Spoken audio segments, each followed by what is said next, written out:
ஒரு சின்ன கிராமத்தில் நிலான்னு ஒரு பொண்ணு இருந்தா. அவளுக்கு சின்ன வயசுலேருந்தே ஹேண்ட்மேட் திங்ஸ் பண்ணுறதுனா அவ்வளோ இன்ட்ரெஸ்ட். அது மட்டும் இல்லாமல் அவள் பண்ணுறதெல்லாம் சுற்றி உள்ளவங்களுக்கு கொடுத்து அவங்க ஃபேஸில் இருக்க அழகான ஸ்மைலை பார்க்குறோன்னா அவளுக்கு ரொம்ப ரொம்ப பிடிக்கும்.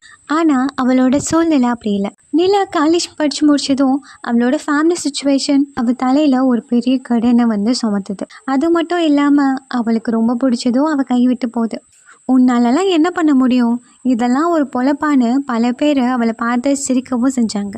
அதெல்லாம் அவளுக்கு சம்டைம்ஸ் ரொம்ப பெயினை கூட கொடுத்தது. தனிமையும் தோல்வியும் அவளை சுற்றி சுற்றி அடிச்சுது. பட் நிலா அந்த பெயினெல்லாம் பார்த்து பயந்து ஓடலை. நினச்சிக்கிட்டா இந்த வழி தான் என்னோட பவர்ஃபுல்னு, எனக்கு இழக்கிறதுக்குன்னு இனிமேல் ஒன்றும் இல்லை. அப்போ எனக்கு பயமும் இல்லைன்னு ஸ்டார்ட் பண்ணான். அவகிட்ட இருக்கிற கொஞ்சம் அமௌண்ட்டை வச்சு ரா மெட்டீரியல்ஸ் வாங்கினான். அதை வச்சு அழகான ஹேண்ட்மேட்ஸ் எல்லாம் பண்ண ஆரம்பித்தாள். அவளோட வழிகள் எல்லாம் வரிகளாக மாறி கவிதைக்கு உயிர் கொடுத்துச்சு. அந்த கவிதை மூலமாக கிரெடிட்ஸாக மாற்றினான். ஒரு சின்ன மொபைல் ஸ்டால் ஸ்டார்ட் பண்ணான். அவளோட ப்ராடக்ட்ஸில் ஒரு உண்மை இருந்துச்சு. யாராச்சும் சோகமாக வந்தால் அவள் தடுற அந்த ஹேண்ட்மேட் ஃப்ளவர்ஸ் அவங்கள சிரிக்க வச்சுது. அவளோட கடமை அவளுக்கு உழைப்பை தந்துச்சு.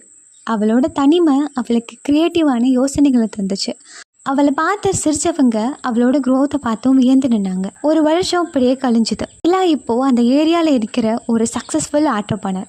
அவகிட்ட உங்களால் எப்படி முடிஞ்சதுன்னு கேட்டால் அவள் சொல்கிற ஒரே பதில், என்னோட கஷ்ட காலத்தில் நான் அழுத ஒவ்வொரு கண்ணீர் துளியும் இப்போ என்னோட முன்னேற்றத்துக்கான ஃபியூவலை மாற்றிக்கிட்டேன் அப்படின்னு. இதே மாதிரி நீங்களும் வழிகள் வரும்போது அதை பாரமாக பார்க்காம உங்கள் வெற்றிக்கான ரா மெட்டீரியலாக பாருங்கள். அந்த வழிகள் தான் உங்களுக்கு துணிச்சலையும் யாருக்கும் அடங்காத வேகத்தையும் தரும். தேங்க்யூ. நெக்ஸ்ட் வீடியோவில் பார்க்குறேன்.